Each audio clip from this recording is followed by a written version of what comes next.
Good afternoon, ladies and gentlemen. Welcome to twitch.tv/Ice Cream Uploads. My name is Graham Day, and this man in the Manchester United shirt is Baby. Yes, it is me, but no, I'm not wearing a Man United shirt. Yes, proper is. Yeah, absolutely is. But anyway, good afternoon, ladies and gentlemen. It's a little bit after 2 o'clock in the afternoon, so obviously that means it's time for The Scoop, the UK's #1 video games podcast. You know, less self-proclaimed, but it's fine. And we bring you your daily dose of news from the games industry and beyond. We bring you the biggest, best breaking stories, and we give you our thoughts and impressions on the news, and we want your thoughts and impressions on our thoughts and impressions and the news. You know, that's the back and forth that we have on the show. If you are live on Twitch, I'm losing my voice, but if you are live on Twitch, feel free to get involved in the chat, because we turn this into an on-demand video podcast that goes up on YouTube about an hour or so, maybe a bit later on today, because we're going to have some fun times after the show as well. But yeah, we turn it into a video podcast and then turn it into an audio podcast as a result of that. That goes on iTunes, Spotify, SoundCloud, and Google Play. So if you are in the chat, feel free to get involved, because you know you can talk to us on behalf of the other guys that are watching on demand. They can pause, play, fast forward, rewind, but they don't get to chat to Bibby and his sexual Manchester United shirt there. So there we go. And speaking about being in the chat, shout out to Mr. Asim Tanvir. My words are going well this morning. This is a good sign of things to come for the rest of the show, I'd imagine. And As Plays, who's dropped in with the old pog on. And what's that emote though? That's interesting. It's a good emote. I thought it was like some sort of Metal Gear Solid kind of thing, but yeah, it's good. Babe, what does Asim's emote say in the chat?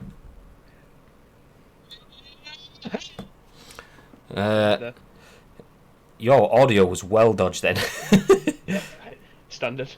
It sounded like you was like in a cup at the back of the room. I wonder if it's anything to do with that noise gatey thing. It sounded like kaput. But anyway. What's that? Do you want me to turn it off? Try do the hello again. Oh, hello. There we go. That worked. Don't know. It just went a bit dodgy. But that'll do. How is Lord Bimington? Oh, spoiling the news.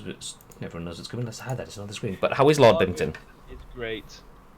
I already streamed this morning. Played some ESO. Having a blast. Halfway through, getting through Daggerfall. So over the last 24 hours, I've cleared 2 different cities. So this is my 3rd. I just like anyone who's played the game before will know on the left-hand side you'll have your map completion, and it'll give you a list of everything that you want to try and achieve. But I don't like to leave the island unless I've got 100% on all of them. But I realised yesterday, as I was speaking to you actually, while you was playing a bit of Valorant, that I didn't have any of my mods on. Not mods as in like the chat, like the add-on at the end. So I couldn't see it. Everything that was on the map was just completely gone, and it only shows the things that I have got rather than the things that I need to get. So I went back and fixed all that shit, so it was ready for the stream today. So yeah, I do love playing ESO again. I'm right back into it, bang into it, shall we say. So if you want some Elder Scrolls Online action, or if you're just up early and you want someone to keep you company, then Bibby has been streaming a little bit earlier than usual on Ice Cream Upload, so feel free to check that out. We obviously have moved the scoop to the afternoon, which has freed him up a little bit to do that in the morning. So jump in, say hello, and do all sorts of ESO things that I don't know about.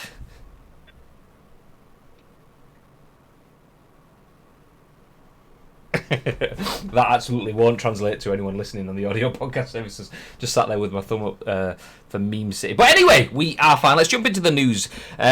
Not the biggest day of news, so probably not going to be the longest show that we've had in the world, which is fine because it gives us more time for Pez Fun Times after the stream. Yeah! So let's jump straight in. You've seen it already because I kind of spoiled it on the screen. But the first bit of news written by GameCentral for Metro says new dual-screen Nintendo Switch console revealed by firmware update, claims hacker.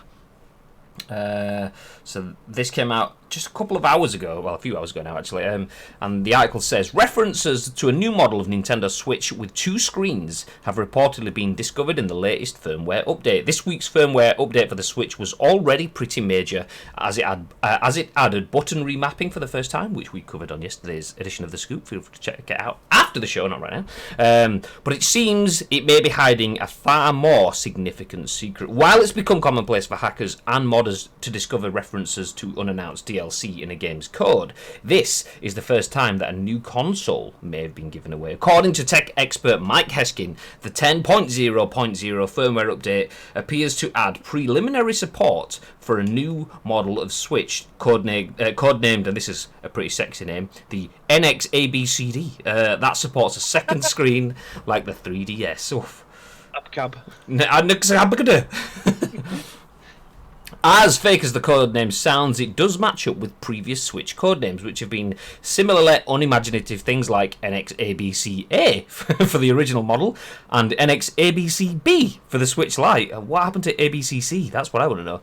So what exactly the second screen is for is impossible to say, but there's no guarantee it means a clamshell design like the 3DS. Indeed, with the Switch's superior touchscreen, it's hard to imagine what use it would be. Speculation has been rife for months about a new Switch model, although most people assume it would be an imagined Switch Pro that was more powerful than the current version. There's still no sign of that, but the new model may use the Tegra X1 Plus processor, which would make it a little more powerful than the current model, with a small performance boost, like that being common to Nintendo console updates like the new 3DS line. There are long-standing rumours about a non-portable version of the Switch, codenamed Calcio, with seemingly 5 hardware models supported by the current Switch operating system. The original model, the model with the extra battery life, the Switch Lite, a seemingly abandoned revision, and Calcio. Whether that's the fabled Switch Pro is unclear, but the references to it imply that it's still in development. So Nintendo's insistence that there won't be any new hardware released this year may be true. But who knows how much their plans have changed since the coronavirus, especially since they still have next to no games scheduled for the rest of the year. So, in short, there has been rumours of a Nintendo Switch Pro for quite a while. We've covered it quite a while, mainly because Bibby won't stop talking about it. Man's hyped, he wants it. Alright, just allow it, it's fine. That seems to have gone by the wayside. We covered it a few months back, or a month or so back, when Nintendo said that they won't be releasing a console in this calendar year. So we're saying, well, if the Switch Pro is so close, is that just throwing people off the scent, or is that actually the case? But this seems to suggest that the NX-ABCC was the Switch Pro, and the dual screen console, which they're rumouring now, is the NX-ABCD. So the CC, aka the Switch Pro, has potentially been shelved for the time being, and they're now working on using the CD, which is the dual screen. That's my understanding. Is that what you think, Ben? Yeah, but I mean, I can't see the dual screen thing happening, purely because you won't be able to dock it, would you? How can you have a dual screen unless it ends up looking like the Wii U and you have to use the controller still while it's docked onto the TV? But it wouldn't be able to work if it was dual screen. I like the fact that it could be a clamshell design, or it's just going to be like a Switch Lite where you don't have it's not possible to dock it, so you will have to just play it handheld. No problems whatsoever, but I'd much rather see a Switch Pro than a dual screen thing, because the games that have already been brought out, like Breath of the Wild, for instance, you wouldn't be able to play that in dual screen now, would you? So you just have a black screen on the bottom, or just a logo spinning around. Yeah, it doesn't make any sense, because you're just basically splitting your market. Because you've already got people who have heavily invested in it. And also, is it the Calcio one that was meant to be a Switch model that is just strictly for playing as a home console rather than a portable console? Again, you're splitting your market for the people who've already got one and use theirs on the go. Is it going to be a case of the games are going to save to the cartridge or the SD card that you can then take out, put in your Switch, and then carry on? Or is your Nintendo Switch going to just be for casual games, like if you wanted to play, I don't know, a game of Fortnite on it on the go, or whatever it could be, rather than having it on your big console at home? I don't know. It's a very weird thing for them to be able to come out with at the moment, and I don't for a second think that it's true. They're going to bring out a dual console, a dual screen console. I do think if they were going to bring anything, it would be a pro version of the console.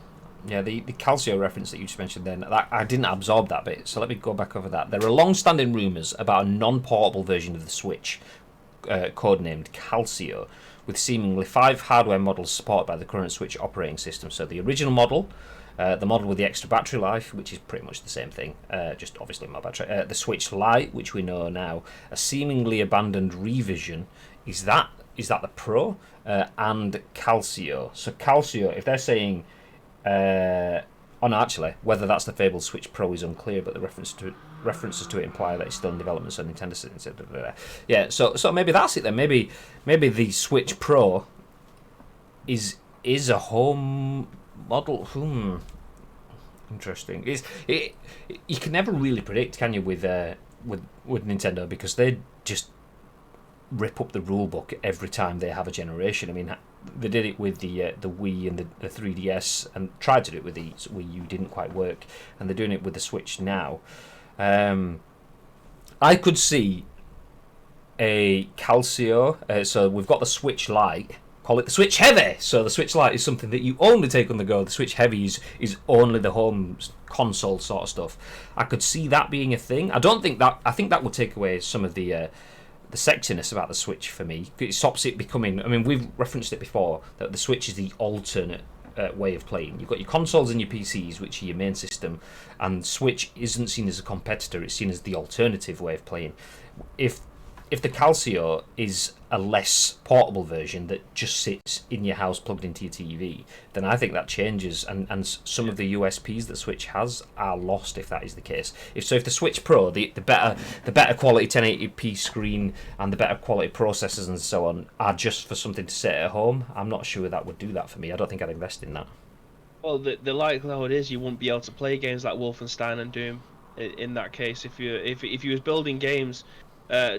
That's a shit example. If they was to bring out a new Doom, like Doom Eternal that's coming out for the Nintendo Switch, if that version was only playable on the Calcio version of it on a home console, not the Switch portable one, then again you've alienated pretty much all of your market, because the likelihood that people are going to go out and buy the home console version of this console straight away would...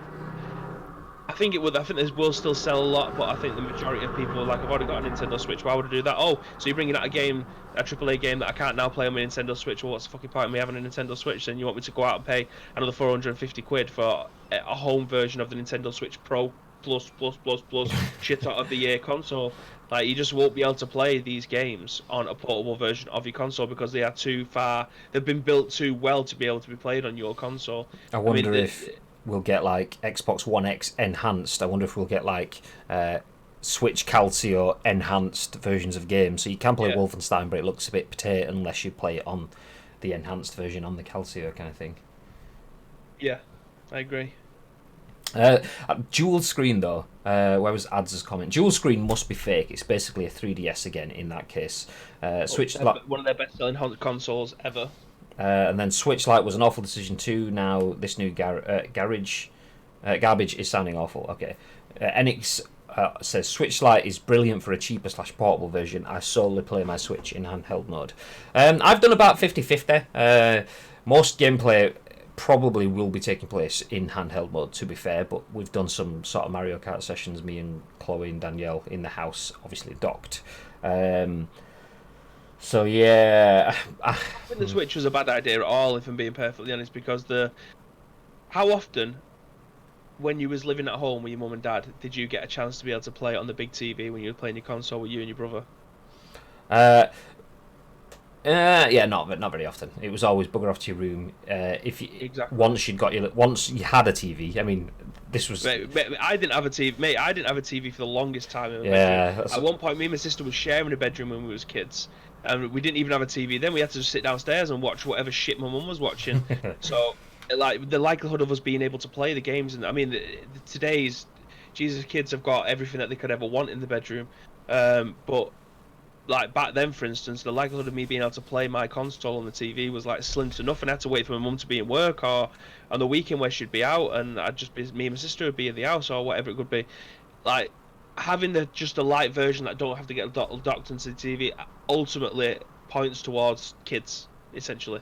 If you're an adult and you want to be able to put on your TV, chances are, if I was to say to Samantha, I want to play the TV downstairs, she'll be like, yeah, okay, no worries, and she'd just sit there watching TikToks on her phone. But obviously I don't need to do that. But my brother, for instance, he wouldn't be able to play it on the front room at my mum's now. 15 years later, he would have to play on his Nintendo Switch in a handheld mode. So having a cheaper alternative to the main SKU was a brilliant idea. Very much like they were to tap into the same market that they did for the 3DS stuff. A £100 cheaper console does exactly the same thing, but you just can't put it onto the TV. I thought that was a win-win for everybody. Yeah, I mean, I admit I do quite like the Switch Lite design as well. I think the way it looks, if you're playing it in handheld mode, I think I would rather play on a Switch Lite than a Switch. Yeah, I agree. I mean, I do have a Switch rather than a Switch Lite because obviously we've had it for longer than the Switch Lite was announced, and also we do use it on the TV. But I think I would rather play on the Switch Lite than the Nintendo Switch if I was just playing the handheld mode. If I had the option and money was no object. That said, though, I think Ads' point about the dual screen must be fake. I mean, like you said, the 3DS was is it like the second best selling console of all time behind the PS2, or is it in front of the PS2? I can't quite remember now. Or is I think it's in front of the PS2, but I think it's the best selling handheld ever. I think that was the glitch. In fact, I'll double check now while you're going to make your point. Yeah, well, that's all DSs, I'd imagine, rather than just 3DS. Yeah, I mean, I don't see the reasoning for the dual screen as much now. The reason we have the 3DS had a dual screen is they weren't both touchscreen, were they? The big one wasn't, but the little one at the bottom was. Is that the right? I can't remember. It's been that long since I've touched. On the 3DS, the ones that had all the buttons on, that was the touchscreen one. The one that you folded up, wasn't. So the big screen, it's essentially one. Probably dumb words, but the one that's your TV that you stare at most of the time isn't touchscreen. The low one is, and I imagine that's probably to do with technology at the time. Touchscreen technology was very, very shaky. It was that whole adaptive versus capacitive touchscreen stuff, and it all changed when we started to get smartphones, and now touchscreen's kind of way of the world, but back then not so much. And not only that, I mean, touchscreen isn't necessarily the best for gaming. Having that receptive feedback from having buttons that you can press and feel the clicks and pop back into shape, proven so much. I mean, that's why we have mechanical keyboards rather than digital keyboards and so on for gaming, because it just is a better thing. So there's all that sort of stuff with it as well. But the Switch is touchscreen. It does work with that. So the whole thing across it is touchscreen. But then it has the buttons on the side. What would be the benefit? How would you use a second screen? Would it just be fold out real estate like those Samsung mobile phones that you see, like those horrible businessmen kind of like flipping out, yeah, have yourself a cappuccino on me, yeah. Is it going to be a full screen Samsung sort of phone where you play your Switch closed, but then it on the screen, but then you fold it down and it goes to a bigger screen? I just don't see what the benefit or what the use of it would be. Yeah, well, the Nintendo DS is the second best-selling console of all time at 154 million units, with the PlayStation 2 at 159. The 3DS at 75 mil. So, yeah, put it this way: the 3DS outsold the SNES, the Switch, and the Xbox One. The Switch has sold 1 million more than the Xbox One at this point in time. That's amazing. It's amazing when you think of, I would always, even now, I'm probably blinded by my console favoritism. I don't class Switch in that, but PlayStation, Xbox, big brands, they're the ones that I play. And Nintendo, I've never been hardcore Nintendo, so I always think, Nintendo's are the nice ones around it. But it's amazing when you see just how consistent they have been. Yes, they've had some inconsistencies within it, but smashing it with the SNES, smashing it with the 3DS, smashing it with the Wii, now smashing it with the Switch as well. They know how to sell consoles, don't they? Completely. And if you have 5 versions in one generation, that will help. Well, it goes PS2, Nintendo DS, Game Boy / Game Boy Color, PS4, PlayStation, Nintendo Wii, PS3, 360, Game Boy Advance, PS Portable, 3DS, SNES, Super Famicom, Switch, and then Xbox One. So the PS Portable, are we talking about all PSPs, or are we just talking about the flip up kind of PS Portable thing? Any kind of PlayStation Portable. So I'm guessing it was the PSP and the PSP Go, the PSP Street. I don't think it won't include the Vita in that, so it'll just be. I don't think it includes the Xperia versions of the phone as of that as well. I think it will just be the 3 different versions of the PSP. PSP Street. What's the PSP Street? It was like a very streamed down version of the because I think they had the PlayStation, PSP 3000, the PSP Go, and I think it was the PSP 1000, which was basically just like a jet black version of the PSP. Well, the PSP Go was the one that I never tried, and I always wanted because it looked really cool, but it also looked a little bit like a Sony Ericsson smartphone that I used to have. Having never tried it, did you ever try a PSP Go? Did you ever have one? I think that they're in super hot demand now because of the easiest thing to be able to mod. Ah, okay. They just it looked really good, but it also looked like it could be uncomfortable. Like you look at, we did a stream last week on the new DualShock 5, the DualSense controller, and how it's been made ergonomically. And then you look at that PSP Go. I'll bring it up on screens for those of you that don't know what it looks like. PSP Go. Here's some video bits up at the top up here. Let's see if we can find some images. Shocking.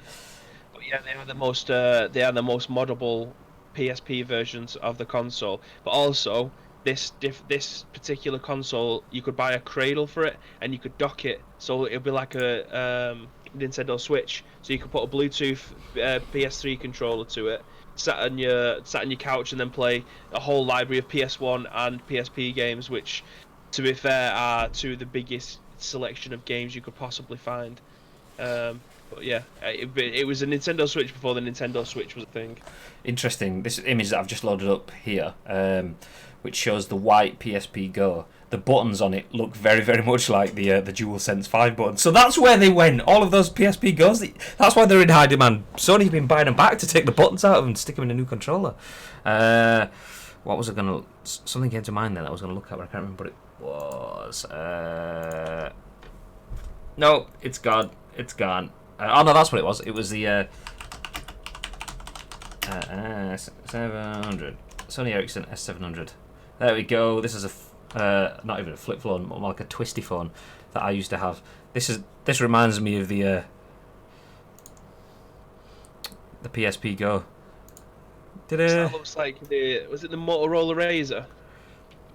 Motorola Razr. I used to love the Razr. They're supposed to, there you go. That's it. There's rumours of like a touchscreen Razr coming or something, but wasn't that like an April Fool's or something like that? Or is that actually a thing? Oh no, it looks like it's actually a thing. What? Motorola 2020. Motorola Razr 2020. Oh. Jump back into the chat. The games are too good. Are we talking about Switch or Nintendo, or are we talking about PSP Go? I don't know. I wonder if it could be support for a second monitor for use over USB-C, because the touchscreen would need firmware/driver support and possibly 3D for 3D depending on the method they use. Asim says PSP Go slick-ish looking but not practical at all. Yeah, that's the thing. Having something so cool where the control, like the keyboard, the buttons, the controls just slide out from underneath it. In your mind, you're like, oh yes, but in reality, it's just like holding onto a TV remote and then clawing your fingers around it to push buttons. It's ergonomically not spot on, but stylistically is. I hate holding the Switch for too long of a time. It just, the way that the buttons are, the way that they are on the Joy-Cons, it just feels odd to hold for a long. It's the same with the Vita. Yeah, the PlayStation Vita. It was the same with that. I had to buy like a holder to be able to put my Vita into, and then it gives me handles at the bottom for me to be able to get a better hold of the console, so it fits in the grooves of my hands. It's just a very like the smaller version, the light version of the Switch would probably.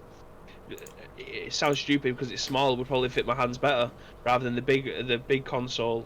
Trying to get my hands around that, I just don't think it's ergonomic enough. Yeah, that's the thing. It's function over practicality in that sort of sense. Well, function and practicality over usability. That's probably a better way of describing that. Do me a favour as well.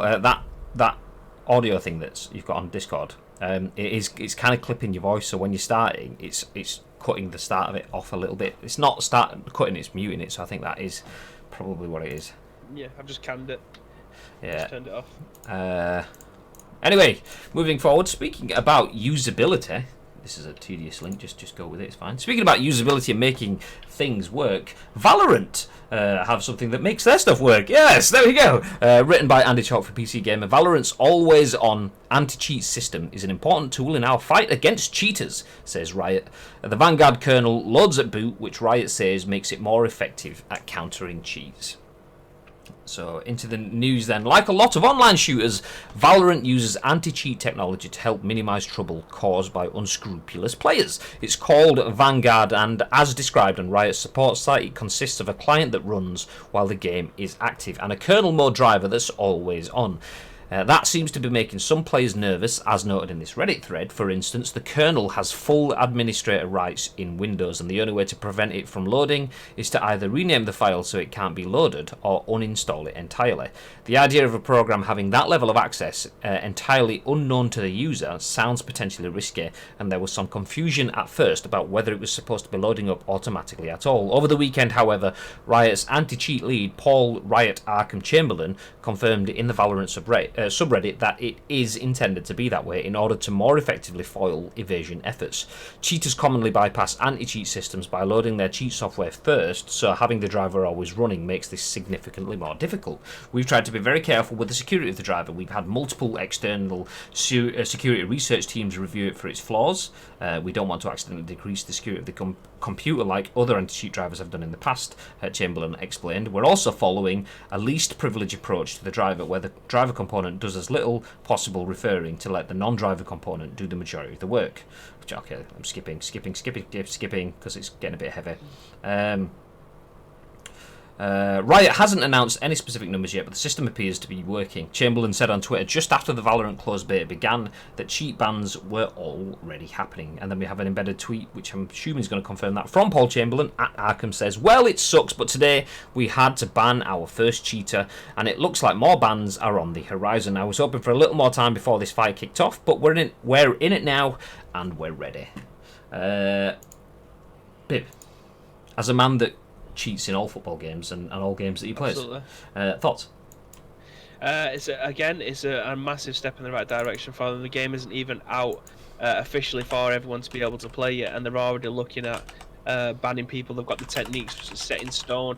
I think they've given a bit too much away here, if I'm being honest, because there has been instances in the past with other games where they don't tell people how they're going to look for cheaters. They've just got their own methods, because if you give them too much, they'll what do you look for when you go to cheat? Oh, well, this is what we look for, and then they'll find a different way of being able to cheat. Do you know what I mean? So it looks like they're giving away a bit too much here in the way that they look for it. But for a game that's not out officially to the public yet, and they're already getting there, they're already finding ways to be able to make the game a better place for people to be able to play games without the threat of having been cheated out of a win. It's a step in the right direction for them. Yeah, I agree. And the thing is, I get why people are worried. The fact that something has administrative rights to your PC, but what do they expect Riot to be doing with those administrator privileges? That they don't have the authority to do anything on your PC. They can't go, "Oh, you've cheated, so we're going to delete Paint." It's not how it works. I mean, if they did, 99% of That's a heavy price to pay. if they did, 99% of Ice Cream Upload's marketing materials would be straight out the window. I'm on Jack and Craig, love you, really, love you. But they don't have the authority to do things out of their legislation. They can maintain a watchful eye. They can take the data about what you're doing within that game, and they can use that to punish you at their end, which gives them more tools. And I know as someone that's worked with cheating systems and having to police campaigns proactively and retrospectively, that the more information you can get, the better. I mean, the flip side of that is well, the devil's advocate side of that is, do we trust Riot to be looking at things on our computers? Which is actually exactly what Enix has just said. It's bad though. Chinese-owned company with software that can scan all your files. It's caused serious trust issues. Yeah, I mean there is an ethical discussion in there. I mean the simplest discussion, whether it's right or wrong, I mean everyone will have their own opinion. Is the simplest discussion is Riot make a game. If you're cheating on the game, if you're not cheating on the game, you've got nothing to worry about. If you are cheating on the game, you've got something to worry about. But then obviously that's the simplest discussion. The ethical discussion is it right for a company to have that watchful gaze? Are they allowed to be sat in your living room while you have conversations, listening in? I mean, they're not doing anything with that information, or are they? How do we know that? That's where the conspiracy theory sort of conversations go. I say it's a conspiracy theory. There's a reason why Huawei aren't allowed to. What was it? They wanted to run the 5G networks or something across the UK and the rest of the world, and they've been held back because they're not sure whether it's legit or blah, blah, blah. So, is it conspiracy theories? We don't know. One thing I will say, though, is... Let's jump back into the article. I didn't read this. I skipped past it, but... the article says, this isn't giving us any surveillance capability we didn't already have. If we cared about Grandma's secret recipe for the perfect Christmas casserole, we'd find no issue in obtaining it strictly from user mode and then selling it to the Food Network. The purpose of this upgrade is to monitor the system state for integrity so we can trust our data and to make it harder for cheaters to tamper with our games, so you can't blame aimbots for personal failure, the page says. This isn't even news. Several third-party anti-cheat systems like Easy Anti-Cheat, Battle and Code 3 are already utilising a kernel driver to protect your favourite AAA games. We're just installing our own sous chef to the Windows kitchen so that when we hit them with a "where's the beef," we know we're getting an honest answer. EAC, which is Easy Anti-Cheat, is used by Fortnite, Apex Legends and The Division 2. Battle Eye is used by Rainbow Six Siege, PUBG and Ark. So it's not even like it's a new thing. It's just their version of something that's already been done already. Yeah, I mean, I can understand why people think that it's going against their privacy, because they think, oh my god, I mean, they're going to go into my computer, they're going to take all my photos, they're going to delete shit, they're going to be spying on me, they're going to be writing everything down and finding out what I'm doing. And you know what, from that standpoint I completely understand, but that isn't going to be the case at all. They are literally just going to put something on your PC that will find out whether or not you're tampering with the game itself. Essentially like what you just mentioned there with the Battle Spy, and all the other different what was the other one? Steampunk. What Steampunk is that another yeah, I think that's one that they used to use many years ago, if I remember that's what it's called. Anyway, it could be called something completely different. I'm just getting that completely mixed up. But yeah, it's not, I don't think it's anything new. I think it's just that they've drawn attention to themselves putting it in, whereas most people just, when they're installing a game, press yes. Have you read the terms and conditions? No, I'm just going to drag that little bar all the way down to the bottom so that the button appears and I can press I agree. I think that's probably how they get around most of it, because they're not telling people that that's what they're doing. Instead, you're just pressing install, yes, continue, and then by next thing you know, everything's installed on your PC. The thing is, there's so much data on your PC, there's so much data on my PC that there'll be loads that I don't even know what's there anymore, that I've forgotten. So there is that much data. For all of that data to be taken from your PC and uploaded somewhere without you noticing and without hammering your connections, and for Bibby's data to be taken, and for John and Jim and Steve and Susie and every other person that's playing the game. 1.7 million people were watching it the other day, so there's going to be a lot of people playing it when it's fully fledged. The amount of computing systems that would be needed to crunch through all of that data would be insane. Forget the network to get it all up. I mean, the network's struggling as it is when we're just playing games, never mind starting to upload everything to the cloud. So I get where the mistrust is coming from, but there's a lot of logistical issues with that, in terms of if something's always listening, it's always transmitting data, that data then needs to be filtered through consistently. It's very, very plausible that, yeah, they could do that, but it's also very, very implausible that they could sift through that to find what they want as well. And they being, if I'm talking government syndicates that are listening to keywords like bomb and Bibi looks like duh and other things. The bomb, there's a compliment there, but whatever, mate. That sounds easy to bypass if you find the file name and set it to not boot automatically on startup in Windows under admin settings. But if you can bypass admin settings, then I would not trust what they say. That won't be the case. They will not be able to go online if that wasn't active. Yeah. Same with most online games. If you disable their anti-cheat stuff, it won't let you online. It mentions that when you install Valorant as well. You need to install this. If you can't install this, you can't play online.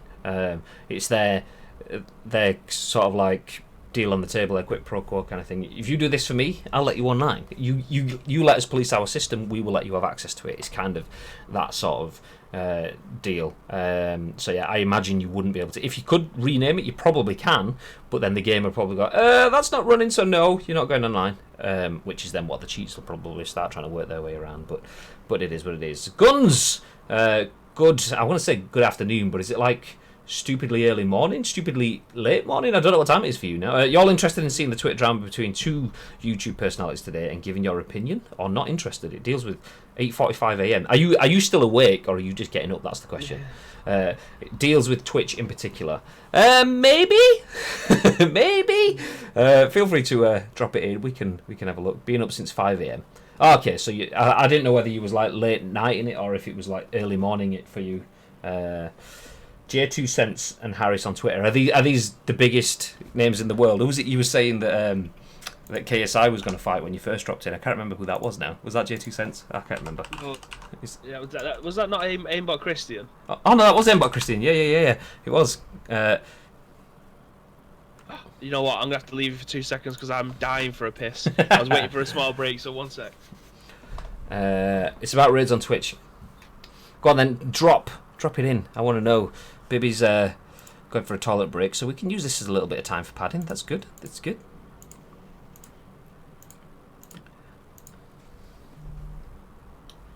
By the way, if you are watching, feel free to go to Twitter and hit retweet on the Ice Cream Uploads posts. I completely forgot to do that myself, so I've just done it now. So I've just heard my phone go boom. So yeah, it's at Ice Cream Uploads. Well, it's at Ice Cream Uploads across all social media, but yeah. Go to it, hit retweet, and then get more people in the chat, and we can have a bit more of a wider conversation. So make sure you do it. Anyway, the post from Guns says Jay got raided by Harris, and his audience was pretty toxic, and Jay said he hates raids, and it caused a shitstorm of comments on both sides. Let's have a look. Let's read through this on screen. Jay is a tech YouTuber, if you didn't know. I didn't. Okay. Now, I have seen Jay's 2 cents before. I know the face. When I say it, I don't know anything about the content. I don't know them at all. I just know that. I do know that. But let's go back. Okay, so today, when live streaming, another streamer raided my stream. Since I was building a model, I didn't notice. By the time I looked up, this is what I saw, and they wonder why I responded with, I hate raids. Raids have now been turned off. Didn't know I could. Guys, ease up, he's concentrating. F, how do you not pay attention to the chat? F, should be listening to stream beats, to be honest. F's, total idiot. F's, I might unfollow this. Blah, blah, blah, blah, blah. Then back through the comments. That streamer then accused me of abusing his audience. However, as you can see, this is what his audience brought to me. Of course, I don't expect the audience to accept that as a whole. They crashed an otherwise super chill stream that I was enjoying up until that point. Now, keep in mind, this type of chat being the first thing I see in my stream doesn't evoke the, oh, thanks for coming response that they wanted. But I don't care. You expect me to apologise? Don't hold your breath. Friend of the stream, Phantom's in the chat. Oh, there he goes. Why is this getting blown up? Because he both sides, but fuck me, it's the raid. Who gives a flying fuck? Twitch really has changed. Yes, from clips, Jay was a little rude, but on the other hand, he's busy and with his own community and bang lots of negative shit they didn't ask for. The fact that Harris has to write an apology tweet for fucking raid is sad, in my opinion. How was this even tweet worthy? It's just attention seeking, as you know. What would come from it? Again, yeah, Jay was definitely rude, but come on, guys, man, the fuck up. So where is... Oh, there's Harris's response. Already in the chat, Guns. Babe, you've been fired. That's it, Guns is the new co-streamer. Super sorry about today's raid, guys. Some big creators just want to connect with their audience on Twitch and don't care about raids. That's fine, but today I sent you to one of my favourite YouTubers and all he did was talk down and call you names. Won't make that mistake again. I intentionally didn't tag him. No need to bring him in and start drama. This was just an apology message from me to you. Interesting. interesting. I do believe the person, and usually I'm not used to him doing this, but the person speaking most sense there is Phantom. I mean, not that he doesn't speak sense. I'm used to him taking the piss out of people. Well, clearly 100,000 people like Phantom, so six-figure Phantom. So yeah, I think he's the one that's speaking most sense. I do see both sides of the story. If I'm honest, the people being wrong there from my perspective, and you're welcome to your own perspectives. I'll take the discussing now off. Actually, I'll change it. Let's just go raiding streams. Discuss. Question mark. Yeah, from my opinion, I think it's like going into someone else's house. If you're dropping into someone's chat, you are dropping into someone's bedroom, someone's living room, someone's kitchen, whatever. So you enter with a little bit of respect. If you are in a group of 60,000 people that's been dropped into someone's living room, there's psychology that you can apply to that. This is using my A level in psychology for the first time in about 15 years, but there is, I mean, we've all heard of crowd mentality, and that's an actual thing that's been massively investigated by scientists that are a lot more intelligent than I am. But they've basically proven that when you're in a crowd, you become de-individualized and you start taking less responsibility for your actions. So if you drop into a chat on your own, you are yourself. You are there saying hello. You will be nice, you will be polite. If you drop into a chat with 59,999 people alongside you, you suddenly think, okay, we are the feature here. We are the 60,000 strong people. We're more important than this stream. And in reality, that's not the case. I know you can't have a successful stream without a streamer. The audience makes any content creator. That's a fact. But 60,000 of you, or 6 of you, you've been invited into someone's stream. Not invited, you've been pushed in, essentially. But just like you would in someone's living room, be polite, be courteous, and go, actually, what is this guy doing? He's not looking at his chat because he's on with something. How about I take the time to investigate what is happening? So, yeah, I mean, that's my mentality on it. I believe the chat were in the wrong. Harris sending people his way, that's a really nice thing to do. I mean, I don't know if it was 60,000 people or not. It could be six people. But raiding someone else, giving someone a little bit more exposure, trying to help with the raid is a very nice and polite thing to do. So Harris doesn't need to apologise. Myself, on the other side, I do feel that maybe is it Jay's? Is it Jay's or Jay-Z? I'm assuming it's not like the rapper. You just say it's Jay's. But I'm assuming Jay. From my perspective, I don't know how many times he's done it. I don't follow him. I'm not sub to him. I've never been in his Twitch streams, so I don't know what he's like and how many times he's had to deal with it. From my perspective, just looking at those incidents on their own, I would say he's probably reacted to it a bit harshly. but yeah, I mean, it is. If you start there doing something creative and your lovely, respectful and wholesome community is there going, yeah, cut the stuff, you can do it, and then you turn around and someone's going, this guy don't give a shit, fuck you. I can see why you'd be a bit pissed, but I'd be aware, okay, well, that's a raid. It's the costs and benefits of having a raid. Yes, I've got more exposure. More exposure means more trolls or people that aren't aligned with my content. More eyes on means more dickheads. That's the basic premise. But you filter through those dickheads and you find the ones that are right for you and you encourage those to stay. That's my issue. So the chat were wrong, in my opinion. Jay obviously has been put out with that. Maybe a bit more thicker skin in terms of dealing with that. But then again, should you always? So yeah. Anyway, so it's a backwards and forwards forever. But that's my rough opinion. I'd probably still to form it a bit more. I'd probably change it if I find out more facts. But yeah, that's it. Let's jump back through then. Same, I see both sides, but I think Harris is taking the wrong route and should just acknowledge Jay's position. But Harris thinks Jay's trying to cancel his stream now. Interesting. Okay. Yeah, that's my mentality as well, and that's where I think Harris is wrong. Jay is probably wrong on some part, but that's honestly just his personality. He started Twitch streaming for fun for his YouTube viewers and doesn't want subs or follows or anything. He's just doing it as a Zen Garden type thing. He didn't have alerts on, so he's not used to what Twitch is like, so that's on him. I mean, that is another thing. There's a lot of YouTube content creators that use Twitch as an extension of their YouTube presence. Let me just kill Sprout because it's Should it popping in my ears? Pause notifications. Get out of here. Yeah, there's a lot of YouTubers that use Twitch as an extension of their YouTube content creation, but it's a completely different community. Twitch can be extremely wholesome, but extremely negative, and Twitch is quick to jump at people that see people using Twitch for self-promotion and marketing. Arguably, Jay's probably not using that, but they're seeing he's not using this guy massively successful, not using our thing in the right way. He's using it how he wants it. That's not right. Whether their opinion is right or wrong, you can form that for yourselves. But yeah, I mean, if he's not using Twitch, a service that's not being used, that's been used by millions of others, and he's not using it in the right way, well, that's his prerogative. But also, he's a content creator. Is it not like you kind of need to be aware of these things? I wouldn't have gone kicking beef outwards and going, "This is shit. I've been raided." I'd have just gone, "Okay, well, I've learned to turn raids off," or I'd have just done that. That'd have been a thing. Okay, I want to just use it as my own creative Zen garden. I'll turn the raids off, and I won't make out about it. Someone tried to do a nice thing for him, and it didn't work out nice. It's not Harris's fault. Harris shouldn't have his channel cancelled or whatever they're going after.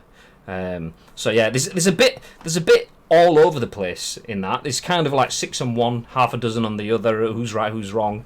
No one's wrong, no one's right. The Twitch chat are definitely wrong, but yeah, or are they? Are they wrong? This is the devil's advocate. Are Twitch chat wrong because he's not using their system properly, or is there a prop? You would say they are. Yeah, because I mean, they want gratification for going into somebody else's stream. They want to be the centerpiece, don't they? Anybody who's going in there saying "FFF, you're not noticing me, you fucker," they're in the wrong because they want justification for being there. Yeah. Like, I posted a couple of tweets out this morning saying, if anyone's bringing any negativity into any of the chats that I'm a part of, then feel free to leave the fucking room. Do you know what I mean? Yeah. I'm not going to be putting up with that shit. I can't be arsed with. I'm a very, very positive person, and if I'm surrounded by negative people, chances are I will turn into a negative person. No, you won't. I don't want that shit. No, you won't. Speaking of beans, not beans, not beans TV. This guy's bean. But like the negative, I don't want negative people around me. I never have surrounded myself with negative people. I don't want people chewing my ear off about being a prick. So if someone was to raid in here and I didn't notice it and keep people giving me grief, I would have great pleasure in telling them to fuck off or just kick you out. It's as simple as that. Like, you shouldn't be like, obviously I do appreciate everyone that comes in here, they're chatting and blah blah blah. That's nice, but when things start to turn negative, I don't want you here. Do you know what I mean? I don't want 60,000 people chewing my ear off because I'm not giving them the slightest bit of attention. Like, you're here because you want to watch something that I'm doing. You're here for our personalities. You're here because you want to watch us play or build something, whatever it may be that Jay was building. He isn't there to, you know, be the be-all and end-all to entertain you, just you. He's there to entertain his audience. If you want to be part of his audience, you'll get to know the person rather than going at him because he hasn't said hello to each individual person that comes into the chat. Yeah. That's not how that's not how streaming works. And that's it. He's streaming. The awkward part about it comes from is it takes two people to tango, and that's kind of streaming. It isn't though, but that's what we kind of, the whole thing is built around. We as streamers need you as viewers. You help us to be successful. But it's not. That's one element of it. The biggest money-making streamers need an audience to be successful. Facts. The biggest money-making streamers don't need one person though. So if you are a twat, yes, I'm the audience. You're still a twat. You can get gone. But a streamer doesn't necessarily always make content for the audience. A streamer could stream because I literally have no one in my chat for weeks and weeks on end, and I'm just playing the games because it's something creative for me to do. I'm not beholden to my audience, so therefore I'm free, but now I'm successful. I'm beholden to my audience. Why is it all right for someone who has no audience to do and say what they want, whereas someone that does, the audience doesn't define the streamer, and the streamer doesn't define the audience? They are two separate entities that should work, not even work together, that should exist alongside each other in a harmonious fashion. That's the thing, is most people think you are beholden to each other, but you're not. You are separate entities. If you want to watch my stream, fine. If you want to watch someone else's stream, fine. I shouldn't have to change my content because you're here, and you shouldn't have to change your behaviour to fit my stream. If your behaviour doesn't fit my stream, go elsewhere. That's how it should work. But because there's a need for a lot of people financially, obviously people make their living off Twitch, and because of that, a lot of viewers then suddenly feel, okay, well, I own you. It's like when you see those knobbers in the street going, I pay your wages with my taxes, mate. It's that sort of dick mentality. It's like, just be nice. Literally just be nice. This guy was chilling in his stream. He got a bunch of people. I mean, everyone has done wrong in this situation. You're asking me who's right? It's more a case of everyone has done wrong. The raid chat were dicks. He probably could have just brushed it off and gone, oh, fuck you. Kill raids. I'll learn for that next time. I'm a YouTuber. I didn't really know. I'll fix that. But because he's done wrong, then Harris has then done wrong by kind of like... nobody... It's toxic people on the internet that have just kind of turned a nice thing on a nice stream into a bad thing on a horrible stream. So yeah, that's my take of anyway. Drama for the sake of drama. Exactly. Got a tweet, another tweet. Let's move this on so we can play PES. Yeah, we've only got 2 short things to run through for the last articles anyway, so it'll probably work out pretty well time-wise. But this last tweet, so Guns' comment in the chat says, I don't like tweets myself. I responded to this guy because he's saying Jay got raided. He's obligated to respond. Bullshit! That's not the case. If you get raided, you get raided. There's no obligation for anything. It is your stream. A lot of people forget that. We're in a position where we don't have thousands of people watching our streams, listening to them. We do have thousands of people watching our streams, right? Yeah, sorry.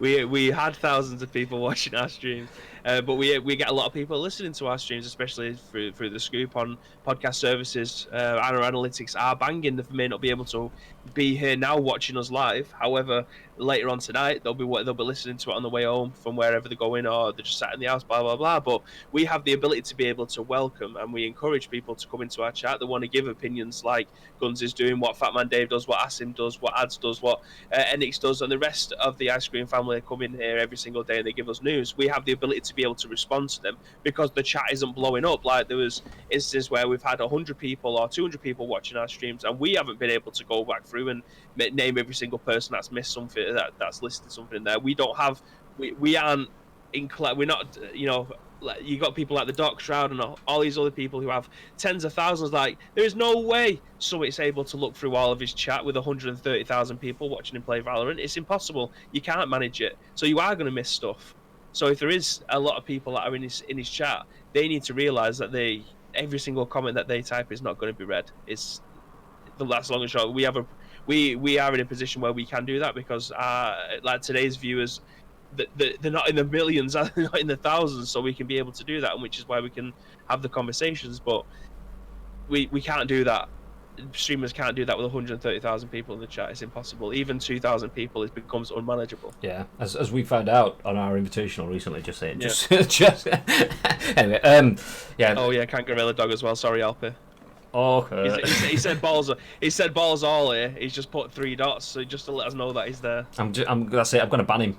Get out of here, toxic. Yeah. So the gist of that comment from that link from Guns was that someone said you can get a streamer suspended if his community is harassing another one, and Jay then said, I'll look into that, and that's a negative for me. I think he's stepping too far. And Harris's response is, you've got to be kidding me. I spent the minutes leading up to the raid talking about how much I love your videos. Now you're looking to potentially ending my career. My mind is blown right now. If I'd known you hated raids, I obviously wouldn't have. This is low, man. And then Jay's responded with something basically saying, that rule is specifically targeted for harassment. That's not what this was, obviously. And it's just like, yeah, but I wasn't being a dick, but I said this.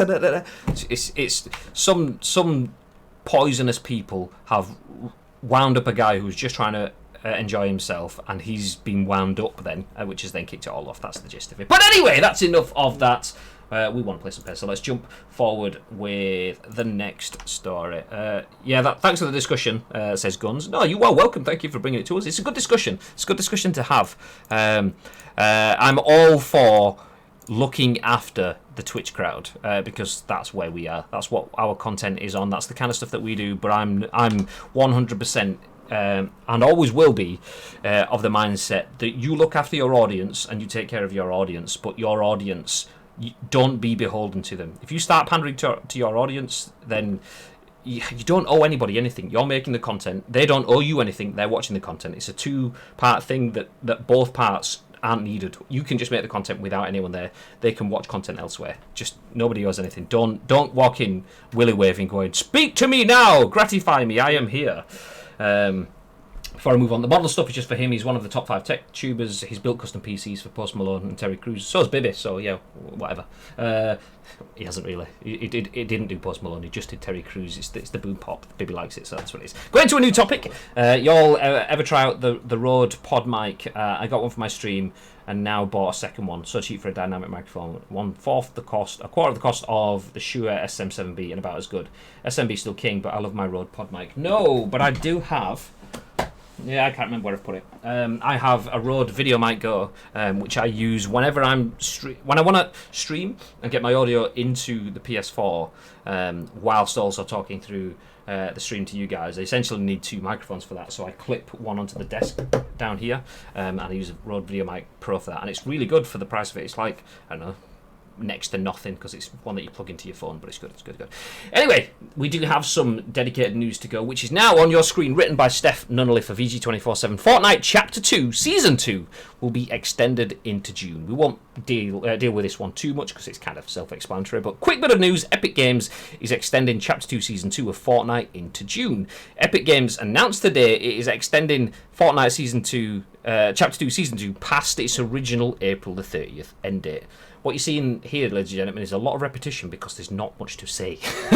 According to an update on the official website, Chapter 2 Season 3 will now begin on June the 4th. In the meantime, the development team has lots of content coming for the current season with multiple updates on the way. The team promises new challenges, bonus XP, and a couple more surprises for players. If you're still playing around in Season 2, here's where to find Kingsman umbrellas, and if you have yet to acquire the Deadpool skin available for Battle Pass owners, check out our list of Deadpool challenges here. So, there we go.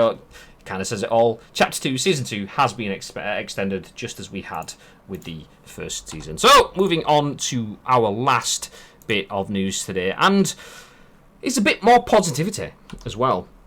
Talking about negativity of Raiders and stuff. Do you know what? Chill the fuck out. Step away from the Raiders stream if you've got that much beef. Turn on your PS4 because Sony are offering Uncharted, the Nathan Drake collection, as a free download to everybody, unless you're in Germany and China, as they will get NAC 2 instead. This is written by Stephany for VG247 yet again, and this one says, Sony has announced a play-at-home initiative where it's handing out 2 free games for all PS4 users to play whilst in self-isolation. They are Uncharted, the Nathan Drake collection, and Journey. Uncharted, the Nathan Drake collection, and that game company's Journey are free to download from April the 15th, that's today, to May the 5th, as part of a new play-at-home initiative announced by Sony. PS4 users in China and Germany will not get the Uncharted collection, but NAC 2 instead. The collection, as you know, includes the first 3 games in the series: Uncharted Drake's Fortune, Uncharted 2 Among Thieves, and Uncharted 3 Drake's Deception. All versions of the Nathan Drake collection contain each game's single-player campaigns remastered in 1080p and 60 FPS. It was originally released in 2015. And then I'll go back through the article. During these days of physical distancing, fans have turned to gaming for moments of respite and enjoyment. At Sony Interactive Entertainment, we are privileged to bring this much-needed entertainment. We know this is just one small step, and we are thankful to be able to offer this support to our players, our communities, and our partners, said Sony's Jim Ryan in a blog post. As part of the Play at Home initiative, Sony is establishing a fund to help smaller independent game studios that may be experiencing financial difficulties continue building great experiences for all gamers, said Ryan. The fund will see Sony donate $10 million to support indie developers, which are vital to the heart and soul of the gaming community. It was also announced today that the game company's indie adventure Journey would be released on Steam on June the 11th. Do you know, that's pretty good. That's pretty good. The Uncharted series, I believe Uncharted 4 is free on PS Plus right now, unless the months have all merged, and I don't know where I am once again, which is still there. Which is very possible. So that's Uncharted 1, 2, 3, and 4, the full series, entirely free right now if you have PS Plus. That is bang on. One of my favourite video game series of all time. Every time I talk about it, I start pointing out my Uncharted bits over there. So yeah, definitely a good one. Obviously, if you're in Germany, and where was the other one? Germany and China, you'll get NAC 2 instead. I mean, they have been on PS Plus recently as well, the Nathan Drake Connection, but boom. And then as well as that, so from my favourite game, one of my favourite series of all time, to Asim's, Mr. Tassim Anvia, Industry Leaker in the chat, says, Journey, one of my favourite games ever. So, do you know what? GG. It's a nice bit of news. If you find yourself in a raid and a guy's not responding to you, then rather than just getting some beef, how about just fire up the PS4 and do a bit of a running round a submarine that's halfway up a valley in Uncharted Drake's Fortune. If that doesn't mean anything to you, then play the game and you will find out very, very quickly. Really, really, really, really good series. I haven't played Journey though, so I'm definitely going to hit download on that one. My PS4 is just there, waiting for Pez, so I'll do that in just a second. Actually, I won't, because it'll start chunking as it's downloading. I was a submariner. Good lad. As in the game or in general, because that's a big shout. But anyway, I think we will wrap things up there. When I say we'll wrap things up, we're going to wrap things up. But because we are continuing to stay on stream, we're going to jump in with some co-op pairs. We will end the stream. So for everyone listening on our on-demand podcasts or video or audio services, we will end the show here. For anyone in the stream, we will continue going. So feel free to stick around. We'll go off air and then we'll come straight back on again. So feel free. But that's it. That's the show today. We will be back tomorrow though at 2 in the afternoon again. Probably before then. Bibby, I mean, obviously we'll be back after the show, as you know, right now, but Bibby will be back. Lord Bibbington will continue his adventures in Elder Scrolls Online. So if you like a little bit of ESO, then feel free to drop in tomorrow morning. Anything you want to add before we disappear, Bib? Yes, I do. If you do see any video game news knocking around social media at the moment, please do feel free to let us know, because at the moment, as you can tell with what we've been talking about, we have pretty much been scraping the barrels because there isn't much video game news out there at the moment. So feel free to tag in at We've Got Webinio, at Graham_Day, and at Ice Cream Uploads. We'll take your thoughts and opinions and our thoughts and opinions and include them in the very next show, which is at what time tomorrow, Graham? 2 p.m. You goddamn right.